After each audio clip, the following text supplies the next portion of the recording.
he had a perspective of approaching a lot of things in the scope of everything having a dark, like, aura, a darkness to it. And I guess that a lot of that has to do with how you choose to see the world too. Because, like, I don't want to be in that end of the game. I've decided to not, like, walk that pathway. I mean, I realize there's evil and good and there's a constant battle, but so what I'm saying is I think if you choose the light and to walk in the light, that you can play that game very well. Yeah, exactly. And at the same time too, like if some people have chosen like a darker path, that's the path Right. that they've chosen. Exactly. So can we stay neutral to their decision? Yep. Can a source be someone else's handler or totally different? Can a source be? Oh, maybe she's talking about like a source player.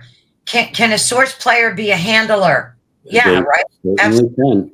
They certainly can. Yeah. And not all source players are like our friends, so to speak. They could have other agendas. Sometimes they try to manipulate other source players. And it's like, but as soon as you figure that out, it's time to say goodbye, in my opinion. Yeah, I agree with that. I agree. So Heidi says here that the quote, "The eyes are the windows of the souls," resonated with me.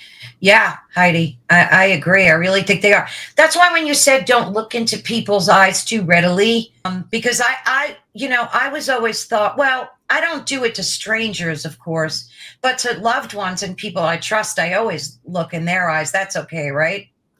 Maybe, unless something jumped into them and it's going Oh, to jump, like, even if you know them, I mean, not jeez. everyone's clean, right? I'd like Yeah, to say everyone is, but I think you always have to be cautious, always have to be discerning.